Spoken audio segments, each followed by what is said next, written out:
Aleluya, muy bien. Oye, esta es la lección 25 y terminamos, el martes pasado terminamos toda una sección donde Jesús tiene un tiempo de una conferencia con ellos muy íntima. Ahí está la la última cena, muy íntimo, el encargo de Jesús, la misión. Y después viene todo el asunto de Judas, donde no, Judas se identifica y se va. Yo quiero que ustedes sepan que él se fue de la comida, de la última cena, él se fue. Y después Jesús en más o menos 2 horas les habla acerca de la preparación que tienen que tener, les avisó todo lo que le iba a suceder, que lo iban a perseguir, los iban a echar de las sinagogas. Y después les habla de las relaciones con él, ¿no? Le dijo que permanezcan en él, porque él era la vid verdadera. Y después le dijo que entre ellos se tenían que amar. Y en la última parte del capítulo 17, que es muy profunda, Jesús habla de la revelación, de su relación con el Padre. Es decir, le habla de la relación de los discípulos con el mundo, le habla de la relación de los discípulos con él, le habla de la relación de los discípulos entre ellos mismos, y al final habla de la relación entre él y el Padre. Porque ahí está el secreto entre la relación del Padre y el Hijo. Porque ese es el modelo de amor. El amor del Padre con el Hijo y el Hijo con el Padre. Ese es el modelo de unidad. El modelo de unidad no es lo que nosotros hacemos. El modelo de unidad es la unidad entre el Padre y el Hijo y el Padre. De hecho, estoy escribiendo un libro en este momento que se va a publicar por ahí por el mes que viene o en julio. Editorial Peniel lo va a publicar y va a ser acerca de esto. Porque todo está basado en la relación del Padre con el Hijo y el Hijo con el Padre. En la unidad del Espíritu. Porque es la Trinidad. Ese es el modelo. Y ese modelo existió antes de la fundación del mundo. Es decir, este modelo existió antes de la caída. Antes de la creación, antes de la caída, antes de la Torá, de los mandamientos, antes de la cruz, antes de la redención, antes de nuevo cielo y tierra nueva, antes de todo lo que leemos en la Biblia, estaba esa relación, que es el fundamento de todo, ¿no? Estas verdades a uno le cambian la cabeza, porque todo esto sucedió antes de todo, cuando no había tiempo. Y la Biblia lo llama esto el propósito eterno de Dios. El propósito eterno de Dios. Y el propósito eterno de Dios no fue cambiado. El pecado no cambió nada. Mire que esto es profundo. La caída del hombre no cambió nada. Todo lo que hizo, nada. Dios siempre tuvo un propósito eterno que lo ejecutó, que lo obró en Cristo Jesús, ¿no? Entonces cuando Jesús habla en Juan 17, en una manera muy así, por el ras, nosotros entendemos, pero cuando uno entiende cuál es el propósito eterno de Dios en Cristo Jesús, Juan 17 toma otro color, ¿no? Y ya estoy escribiendo eso. Es muy difícil hablar de estas cosas, dicho sea de paso. Es muy difícil. Porque esto es una revelación. No se puede enseñar. Y algunas veces, ¿no? Uno entiende estas cosas, pero no se puede explicar, pero uno lo siente. Siente la confirmación en el Espíritu, ¿no? Entonces Jesús le habla acerca de todo Juan 17 Y él, en Juan 17, él termina, ¿no?, con una conferencia con el Padre, hablando de su relación con el Padre, ¿no? Y cuando termina todo el capítulo 16, 17, que es todo el tiempo que él pasó, las últimas horas con los discípulos, ahora viene el periodo de consumación. El periodo de consumación. Porque esta es la culminación de la vida de Jesús en la tierra. Y entiendan que, por favor, todo este libro de Juan, esta carta de Juan, presenta una tensión entre creer y no creer, credulidad e incredulidad, creencia y no creencia. Este es el tema de Juan. Y ahora cuando se llega a la culminación de la vida de Jesús, a la consumación, la incredulidad se manifiesta ¿cómo? Se manifiesta en el rechazo de Jesús y la crucifixión. Y la fe, la creencia, se manifiesta después de la resurrección. Ese es la clave, porque cuando ellos verdaderamente creyeron cuando vieron a Jesús resucitado. Que dicho sea de paso, ¿quién no va a creer? Después de haber estado con Jesús 3 años y medio, ¿no? Y después de haberlo visto sufrir y morir en la cruz, y de repente se aparece resucitado, ¿quién no va a creer? No, ¿quién no va a creer? Y entonces, el tono no, levantalo vos. ¿Ustedes se escuchan bien? Ok, a ver, yo no sé si puedo levantar aquí el tono. ¿Puedo levantarlo? Sí. Ok, ahí va. ¿Y ahora, Totó? No, decime, prende el micrófono. Bueno, seguimos. Ok. Entonces, en Juan 17, por ejemplo, Jesús dice, yo te he glorificado, pero fíjese lo que dice, yo te he glorificado en la tierra.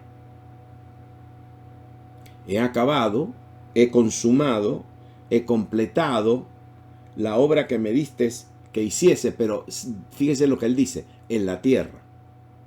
En la tierra.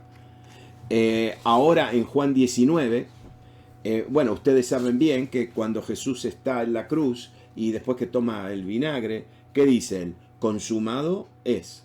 Es la misma palabra, dicho sea de paso. Consumado es en la cruz, es la misma palabra que él dice, he consumado la obra que me diste en la tierra. Entonces, como que en la tierra ya él terminó todo lo que tenía que hacer, dijo todo lo que tenía que decir. Ahora le falta una última consumación, pero esta ya es en la cruz. Y habiendo, lógicamente, dijo, completado es, consumado es, y habiendo inclinado su cabeza, entregó su espíritu. ¿Por qué? Porque su muerte es la consumación de su misión, de su asignación, ¿no? En este periodo, por ejemplo, en este periodo de consumación, los sacerdotes judíos dicen, nosotros tenemos una ley y según nuestra ley debe morir, porque se hizo a sí mismo hijo de Dios. Esa es la incredulidad. Fíjese, en el mismo periodo, Tomás, ¿qué dice? Tomás le respondió y le dijo, Señor mío y Dios mío. Juan siempre como que tiene la tensión entre alguien que no cree y alguien que cree. Los religiosos dijeron, no, tiene que morir porque se hizo pasar como hijo de Dios. Tomás dice, no, Señor mío y Dios mío, ¿no? Este es el tema del libro de Juan. Y ahora, esta parte del evangelio, de esta parte de Juan, del capítulo 18, de la consumación de la vida de Jesús en su muerte, es muy parecida a los demás evangelios. Bastante parecida. Pero, y esto es bien impactante para mí, porque otra vez, este es el evangelio de creer, no de la incredulidad, de creer. Entonces, cuando ustedes ven la diferencia de Juan con los otros evangelios, no se olviden. Por ejemplo, la intención de Lucas fue escribir la historia de Jesús, el relato de Jesús en orden, todo en orden, ¿no? Mateo fue de comprobar a los judíos que Jesús era el Hijo de Dios. Marcos fue una carta escrita a comunidades griegas para demostrar que Jesús tenía poder sobrenatural. Pero Juan escribe su evangelio para presentando situaciones para ver si la gente cree o no cree. Hasta el día de hoy. Hasta el día de hoy. Entonces fíjense la diferencia ahora. Ahora que le dije esto de creer, de no creer. Fíjese la diferencia entre Juan en estos últimos momentos de la vida de Jesús. Por ejemplo, Juan agrega el relato del juicio delante de Anás. Anás era el suegro del sumo sacerdote. Ahora le voy a explicar. El sumo sacerdote se llamaba Caifás. Ese era el sumo sacerdote. Pero Anás era el sumo sacerdote como el emérito, el viejo, el antiguo, el que todo el mundo cuando tenía un problema iban corriendo a Anás. Juan relata el juicio delante de Anás. Después da unos detalles muy significativos cuando Jesús se enfrentó con Pilato. Aunque los otros evangelios no hablan de Anás, pero Juan sí. Y ahora yo tengo una teoría, después se la digo, no me hagan olvidar. Número 3. Esta es solamente en Juan. El compromiso de Juan, el discípulo amado, con el cuidado de María. Esto no está en los otros. Porque Jesús, y las últimas 4 palabras de Jesús en la cruz. Por ejemplo, cuando Jesús le dice, he aquí tu madre, aquí tu hijo. Eso no está en los otros evangelios. Ahora le voy a... Mire, se lo mando en la nota, ¿ok? No, se lo voy a mandar. Mire, en Lucas, en el evangelio de Lucas, Lucas dice, el capítulo 23, Padre, perdónalos porque no saben lo que hacen. En Lucas, solamente en Lucas, solamente en Lucas. Después dijo, de cierto te digo que hoy estarás conmigo en el paraíso. Solamente en Lucas. Y después, donde dice, Padre, en tus manos encomiendo mi espíritu, en Lucas. Nada más. Mateo dice 27, mire lo que dice solamente. Mi Dios, ¿por qué me has abandonado? Ya sé por qué lo dice, porque le está escribiendo a los judíos y se lo dice en arameo. Elí, Elí, lama sabactani. ¿Se acuerdan? Entonces Mateo solamente eso dice, y Marcos también. Marcos solamente dice, mi Dios, ¿por qué me has abandonado? Fíjense que no dijeron lo demás. Mateo y Marcos no dijeron todo lo que dijo Jesús en la cruz. Solamente dijeron, mi Dios, ¿por qué me has abandonado? Ahora, fíjense lo que dice Juan. Juan dice, en la cruz, mujer, he aquí tu hijo, he ahí tu hijo, y he ahí tu madre. Primero. Solamente en Juan dice solamente, tengo sed. Los otros no dijeron, tengo sed. Y Juan, y a ver si ustedes se imaginan esto. Juan es el único que dice, tetelestai, consumado es. Los demás no lo dijeron. Juan es el que dice en Juan 19, consumado es. Los demás no. Marcos y Mateo dicen, mi Dios, ¿por qué me has abandonado? Y Lucas habla de, Padre, perdónalos. De cierto te digo, le habla al ladrón. Y después al final dice, Padre, en tus manos encomiendo mi espíritu. Pero Juan le habla directamente a él. Jesús le habla directamente a Juan, al discípulo amado. ¿Por qué? Y porque Juan y María estaban ahí, en el último momento de la vida de Jesús. Y después Juan escucha a Jesús decir, tengo sed, cuando él tomó el vino mezclado con hiel. Y después consumado es. Consumado es. Claro, no nos olvidemos que Juan ya había escrito Apocalipsis. Entonces para él declarar consumado es, sí, él ya lo vio todo consumado en el trono, ¿no? Entonces, fíjese qué interesante, porque en lo que dice Juan, especialmente con consumado es el evangelio de creer.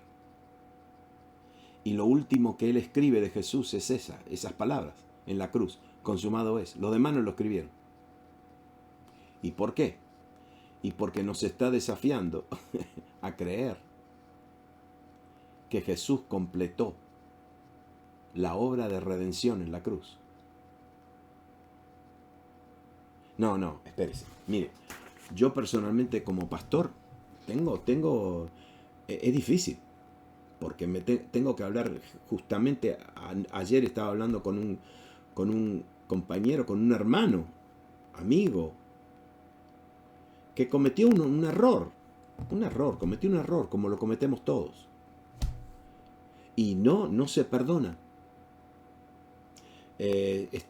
Se tortura.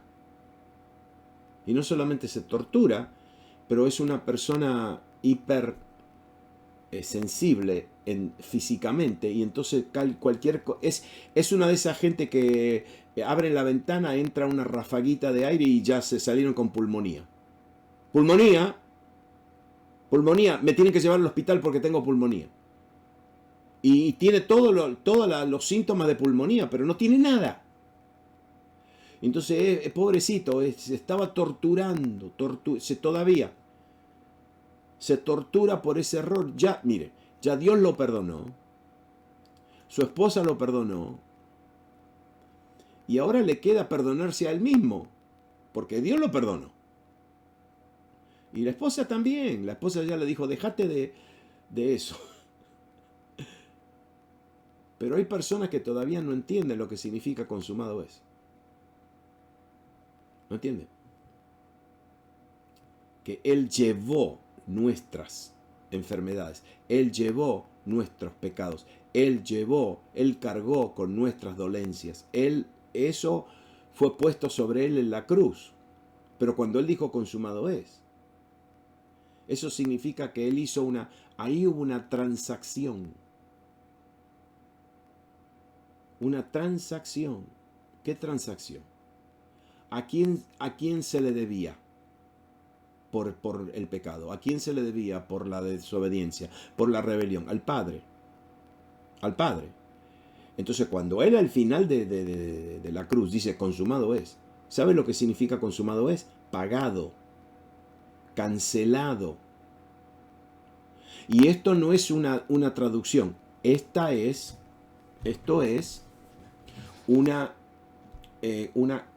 está comprobado que en muchos documentos, en muchos papiros del primer siglo, del segundo siglo, encontraron pedacitos de recibos, por ejemplo, de facturas, de recibos de compra y venta.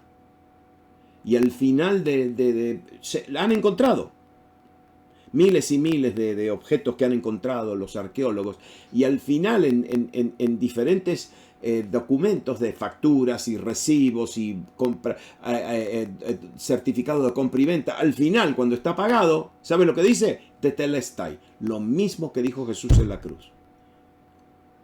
No solamente significa consumado es, pero la gente lo usaba en ese tiempo para decir está pagado, está cancelado.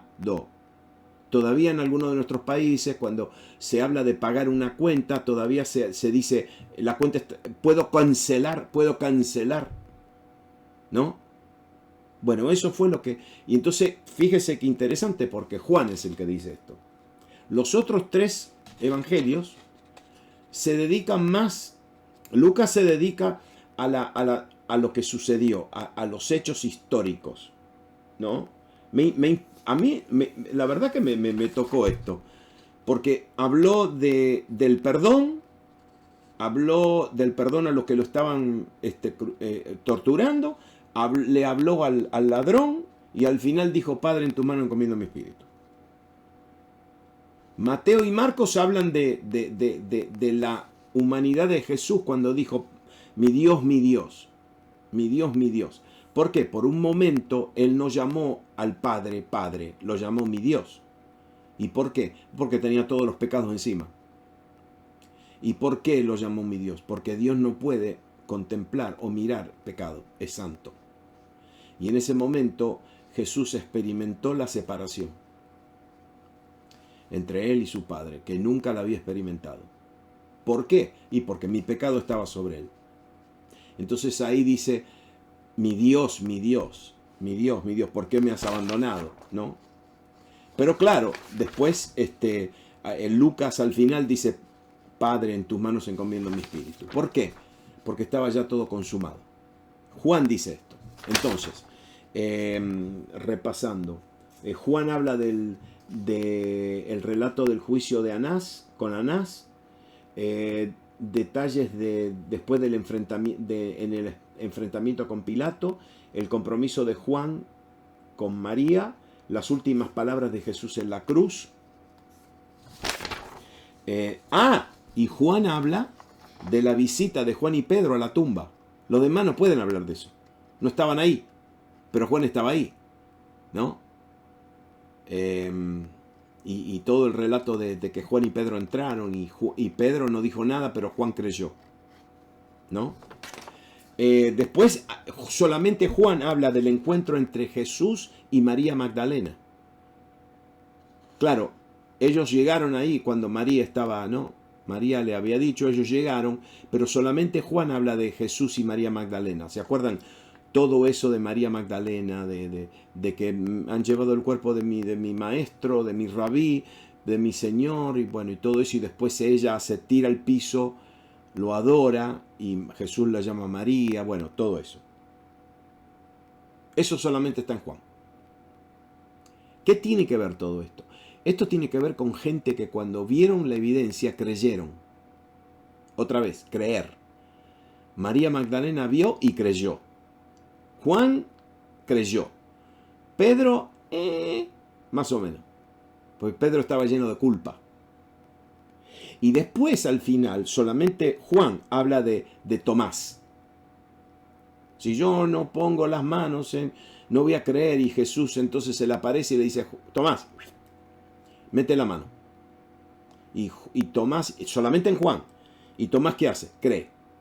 Cree. Y hace la declaración, ¿no? Mi Señor y mi Dios.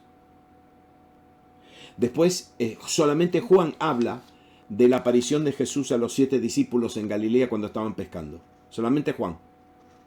Los demás no dicen nada. Ahora, fíjese esto. Juan no habla de la agonía en Getsemaní, en el jardín de Getsemaní. No habla. No, que oró, que gotas de sangre. No lo habla. Juan no habla del velo cuando se partió en el templo. No lo menciona. Juan no menciona a todo el grupo de mujeres después que fueron a la tumba. No habla. Juan no habla acerca de los 2 discípulos camino a Emaús. No habla. Porque estos 2 no creían. Y Juan como que prefiere quedarse con la gente que creyó. Y Juan no habla de la gran comisión. Juan no de la gran comisión. Y Juan tampoco habla de la ascensión cuando Jesús subió. ¿Por qué? Porque el tema de él no es todo. El tema de él es ¿creen o no creen? Y presenta gente que creyeron y a gente que no creyeron. Entonces en el capítulo 18, fíjese lo que él va a hacer. Va a comenzar con la traición de Judas.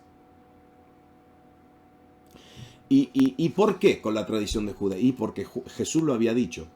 Jesús dice, por eso me ama el Padre, porque yo pongo mi vida para devolverla, para volverla a tomar. Nadie me la quita, sino que yo mismo la pongo. Tengo poder para ponerla y tengo poder para volverla a tomar. Este mandamiento recibí de mi Padre. Entonces ahora, como Juan sabe esto, lo escribió en Juan 10, ahora él en Juan 18, mire lo que va a decir. Juan 18, habiendo dicho Jesús estas cosas, salió con sus discípulos al otro lado del Cedrón, donde había un huerto, un jardín, en el cual entró con sus discípulos, y también Judas. A ver, Jesús iba mucho a ese jardín, y muchas veces Judas fue con él y con los demás. Entonces Judas sabía bien que Jesús iba a ir al Getsemaní. Y también fue Judas el que le entregaba. Conocía aquel lugar, porque muchas veces Jesús se había reunido allí con sus discípulos. Entonces cuando le dijeron los soldados que andaban buscando a Jesús, ¿para dónde va? Y seguro que se va a ir al Getsemaní. Judas, pues, tomando una compañía de soldados, alguaciles de los principales sacerdotes y alguaciles de los fariseos, fueron allí con linternas, con antorchas y con armas. El versículo 4. Pero Jesús, sabiendo todas las cosas que le habían de sobrevenir, se adelantó y le dijo: ¿a quién buscáis? Él se fue al jardín de Getsemaní con la total conciencia de que ahí lo iban a encontrar. Fue una entrega voluntaria. Porque entre la despedida de Judas cuando se fue de la comida y este momento habían pasado como 2 horas. Jesús se podía haber escapado, fácil. Pero fue un lugar que Judas conocía.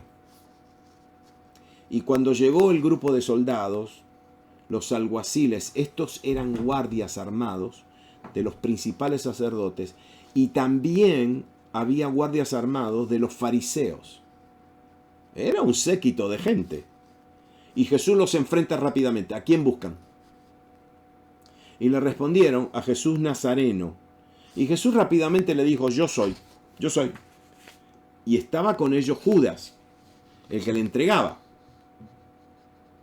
Y cuando le dijo yo soy, retrocedieron y cayeron en tierra. Bueno, escúchenme bien, le dijo yo soy. Es decir, era Jesús el Hijo de Dios usando el nombre de Dios. Yo soy. Se caen al piso y Jesús le responde: os he dicho que yo soy. Pero si ustedes me buscan a mí, dejen ir a estos. Jesús estaba con los 11. Judas ya estaba del otro lado. Y entonces Jesús le dijo: espérese, yo soy el que ustedes buscan. Dejen a estos irse. Para que se cumpliese aquello que había dicho: de los que me diste, no perdí ninguno. Entonces, ustedes saben lo que pasó acá. Pedrito, pero acá hay un mensaje bien poderoso de Jesús, ¿ok? Mire esto. Pedro, que tenía una espada, no tenía una espada, la palabra ahí es un cuchillo, tenía un cuchillo, la desenvainó e hirió al siervo del sumo sacerdote y le cortó la oreja derecha, y el siervo se llamaba Malco. Entonces Jesús le dice a Pedro: mete tu espada en la vaina. La copa que el Padre me ha dado, ¿no la he de beber? Ahora, fíjense que Juan acá no habla de que Jesús tomó la oreja y lo sanó. No habla. Pero Lucas sí. Ustedes saben lo que pasó. Que Jesús toca la oreja y lo sanó. No. Pero lo que Jesús está diciendo es: la copa que el Padre me ha dado, no la he de beber. Es decir, si el Padre le dio la copa, ¿cuál era la copa? La copa de sufrimiento. La copa de sufrimiento, Jesús la tenía que tomar. Ahora, ¿quiere ver algo de Jesús? A ver. Mire, ¿quién estaba mirando todo esto? Judas. Judas estaba ahí. Judas el traidor estaba ahí. Estaban mirando todo. Vio lo que hizo Pedro. ¿Vio lo que hizo Jesús? Judas estaba mirando todo y Jesús no lo reprendió. Jesús no lo retó. Jesús no le dirige la palabra. Pero, diga pero conmigo, pero corrigió a Pedro. Es decir, momentito. Si hubiera sido yo lo primero que hago es lo miro a Judas y le digo, pero ¿y por qué estás haciendo esto? Después de todo el bien que yo te hice, después de que esto, después que el otro, hijo de la perdición, y te reprendo, y bla, bla, bla. Jesús ni le deja nada. Ahora, a Pedro que comete un pecado, ataca a un hombre, pobrecito. A Pedro lo reprende fuertemente. ¡Ey! El Padre me dio esta copa. ¿No la voy a tomar? ¡Ey! ¿Qué te pasa? Pon el cuchillo en su lugar. No, se lo dijo fuerte. ¿Y por qué? ¿Sabe por qué? ¿Quiere aprender algo de Jesús? Mírelo de Jesús. El pecado de Judas fue deliberado. Fue a sabiendas. Fue con conocimiento. Lo planificó. Y Jesús no lo reprende. Pero el pecado de Pedro fue por impulso. Fue por impulso. Y Jesús lo corrige, pero no lo condena. A Judas ya está. Ni le tiene que decir nada, porque ya está condenado. Pero a Pedro no lo reprende, a Pedro lo corrige. A Pedro lo corrige. Y es interesante porque ahora me viene a la mente que la palabra de Dios es como una espada de dos filos. ¿Y qué hace la palabra de Dios? Dice que discierne las intenciones del corazón. Pueden haber dos personas que cometen el mismo hecho, pero pueden tener dos intenciones totalmente diferentes. Y si ustedes se fijan, ¿no? Hay que ser honesto, si uno se fija en los errores que uno comete, y bueno, son todos por impulso. Son todos porque no le ponemos mente al asunto. Y reaccionamos en la carne, reaccionamos. Nos ponemos a gritar, nos ponemos a juzgar, por dolor. Bueno, te voy a decir algo. Jesús no te condena. Juzga al que lo hizo a propósito, sabiendo, conociendo, después de 3 años y medio con Jesús. Qué corazón, ¿no? El corazón de Jesús. El corazón de Jesús, que en cambio de condenarnos o reprendernos, nos corrige. Nos corrige. ¿Por qué? Y porque Jesús ya sabía lo de Pedro. Dios ya sabe lo nuestro. Y entonces por eso Él nos corrige. Porque sabe que la corrección va a producir frutos de justicia. Yo no lo veo, a lo mejor ustedes no lo ven, pero va a producir fruto de justicia. Los discípulos en este momento están todos aterrados. Y los discípulos desaparecen, se van corriendo, lo dejan solo a Jesús. Y literalmente de este momento en adelante, cuando toman a Jesús, los discípulos desaparecen del mapa. Se aparecen después de la resurrección. Por eso Jesús enfrentó todo esto solito. Ellos se desaparecieron todos. Ellos, y este es el mensaje de Juan, ellos creían, pero miren, aprendamos esto. Ellos creían, pero no completamente. No completamente. Se puede creer. Se puede creer en las promesas de Dios, se puede creer en la palabra de Dios, pero no completamente. No completamente. Y ahora, de Juan, viene el juicio delante de Anás. Porque dice que lo llevaron primeramente a Anás. Había una orden acá. No, primero hay que llevarlo al viejo, Anás. Porque dice que Anás era el suegro de Caifás, que era el sumo sacerdote aquel año.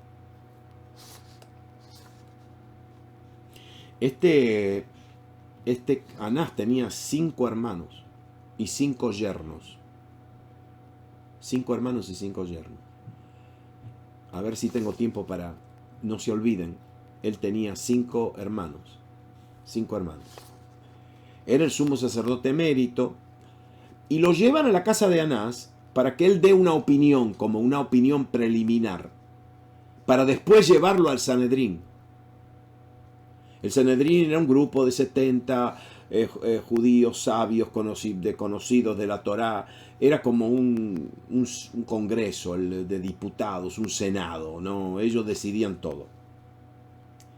Y Caifás era, el sumo sacerdote, era el que había dado el consejo a los judíos de que convenía que un solo hombre muriese por todo el pueblo. Ahora, no hay detalles de lo que sucedió en la casa de Anás. No hay. Juan no dice nada. Porque en Juan 18, aunque es en el versículo 24, en nuestra Biblia dice, Anás entonces le envió atado a Caifás el sumo sacerdote, y está mal traducido. Ahí el versículo 24 dice, porque Anás lo había enviado atado a Caifás el sumo sacerdote. Entonces lo que sucede es que lo llevan, y lo llevan directamente a la casa de Anás, y ahí Jesús es cuestionado, pero no sabemos lo que le dijo a Anás. Lo único que sabemos es que Anás lo mandó a la casa de Caifás, a la casa de su yerno. Ahora, escúcheme bien, mire otra vez, el Evangelio de Juan es creer y no creer. Gente que creyó, gente que no creyó. Y hay algo paralelo acá. Mientras Jesús está siendo cuestionado en la casa de Caifás, Pedro lo está negando. Paralelo. Y el sumo sacerdote, entonces, Caifás, que ya iba atado. Dice que el sumo sacerdote le preguntó a Jesús acerca de sus discípulos y de su doctrina. Y Jesús le dijo, yo públicamente he hablado al mundo. Siempre he enseñado en la sinagoga y en el templo, donde se reúnen todos los judíos. Y ahora miren lo que le dice, y nada he hablado en oculto. Entonces le dice a Caifás, ¿por qué me preguntan a mí? Pregunta a la gente que han oído, que les he yo hablado. He aquí, ellos saben lo que yo he dicho, es decir, trae testigos, no me juzguen aquí solo por lo que ustedes piensan, traigan testigos, si quieren saber lo que yo enseñé, traigan testigos para que ellos le digan, yo no he hablado en secreto. Y cuando Jesús dijo eso, uno de los alguaciles que estaban ahí le dio una bofetada, diciendo, ¿así respondes al sumo sacerdote? Y Jesús le dijo, momentito, si yo dije algo que está mal, testifica en lo que está mal. Y si bien, ¿por qué me golpeas? ¿Sabe lo que aquí vemos? Lo que aquí vemos que Jesús ya estaba condenado. ¿Qué fue lo que lo condenó? La incredulidad. La incredulidad siempre arruina todo. Y la negación de Pedro, que es paralela. La negación de Pedro es un contraste con Pedro. ¿Por qué? Y porque Pedro era violento, era leal. Pero un día, ustedes saben lo que le dijo Jesús. Tu vida pondrás por mí. De cierto te digo que no cantará el gallo sin que me hayas negado 3 veces. Y aquí vemos, ¿está listo? Aquí vemos a una persona que tiene la mejor intención, leal. Pedro había dejado todo, lo dejó todo por Jesús, lo dejó todo. Dejó su familia, dejó todo, dejó su barco, dejó su negocio y lo siguió. Y Pedro fue el que dijo, La gente dice que tú eres un profeta, que Juan el Bautista, que Elías, pero yo digo que tú eres el Cristo, el Hijo del Dios viviente. Y Jesús le dijo, que carne y sangre no te han revelado esto, pero mi Padre que está en los cielos. Y Pedro caminó por las aguas. Los demás no caminaron, no se tiraron a caminar por el agua. Nosotros criticamos a Pedro porque se hundió. Lo único que te digo es que Pedro se metió. Se metió. ¿Y por qué lo negó? ¿Qué lección sacamos nosotros? No nos creamos que nosotros estamos exentos de esto. Pero fíjese la diferencia. Así es la carne, la lealtad humana, sin la gracia sobrenatural de Dios. Si la única razón por que nosotros nos mantenemos fieles a Dios no es porque somos, no sé lo que somos, es por la gracia de Dios. Es porque Él derrama su gracia todos los días. Esta es una actividad continua en nuestra vida. ¿Sentimos la presencia o no la sentimos? ¿Entendés? La gracia de Dios es derramada, porque sin la gracia nosotros no sobreviviríamos un minuto. El diablo nos aplastaría, los demonios nos aplastarían, pero nosotros tenemos una cobertura. Se llama la gracia de Dios, la gracia sobrenatural de Dios. Y la gracia es dada es un favor no merecido. Un favor no merecido. Es difícil entender que hasta cuando nosotros estamos cometiendo errores, la gracia de Dios está sobre nosotros. Porque después de cometer un error, la gracia nos va a hacer volver. Y nos va a hacer arrepentirnos. Sin esa gracia, sin esa obra de gracia, no tendríamos ninguna chance. Pero la gracia de Dios, que es derramada a nuestros corazones, en nuestra vida, nos mantiene. Y aquí Pedro, obvio, esto es antes de la venida del Espíritu Santo. Y aquí Pedro, estamos viendo a un hombre leal, fuerte, determinado, pero sin gracia. Y entonces usted quiere saber lo de Pedro, lea las 2 cartas de Pedro. Después, las 2 epístolas de Pedro. Y si usted lee las 2 epístolas de Pedro, usted se va a dar cuenta cuánto Pedro habla de la gracia de Dios.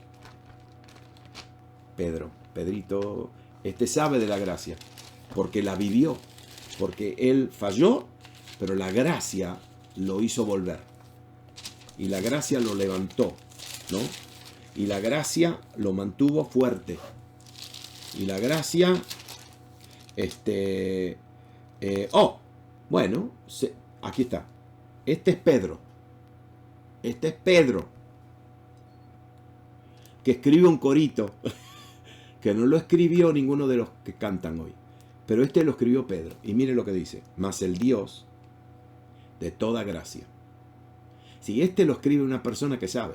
Mas el Dios de toda gracia, que nos llamó a su gloria eterna en Jesucristo, después de que hayáis padecido un poco tiempo, Él mismo os perfeccione, afirme, fortalezca y establezca. A Él sea la gloria y el imperio por los siglos de los siglos. Amén. Esto lo escribe un Pedro que sabe lo que es ser leal y fuerte y determinado en la carne, pero sin gracia. Y después sabe lo que es vivir una vida bajo la gracia de Dios. El Dios de toda gracia. El Dios de toda gracia. Tengo 2 minutos. ¿Se acuerdan lo que le dije de Anás? Que tenía 5 hermanos. Una vez Jesús está contando una parábola que ustedes la conocen bien. La parábola de Lázaro, el mendigo. Y Jesús habla acerca de un hombre que está vestido de púrpura. ¿Se acuerdan? Está vestido de púrpura. La única persona que se vestía de púrpura era el sumo sacerdote. La gente no se podía vestir de púrpura. Eso le pertenecía al sacerdote. Y cuando Jesús habla de una persona rica que está comiendo y que está vestido de púrpura, está hablando de Anás, que dicho sea de paso, cuando Anás está en el lugar donde hacía mucho calor, al otro lado del abismo, Anás le dice, por favor, Abraham, manda a Lázaro para que le hablen a mis hermanos. Él tenía 5.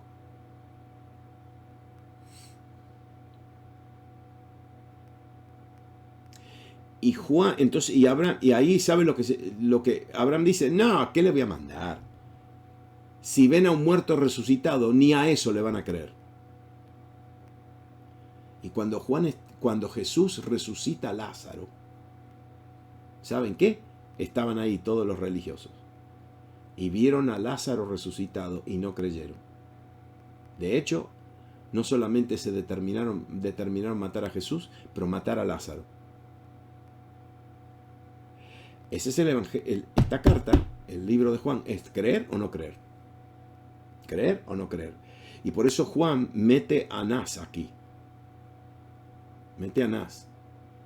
Los demás ni le hablan de Anás, pero Juan dice, no, yo lo voy a meter ahí para hacer recordarle a toda la gente del siglo XXI de que Jesús lo profetizó.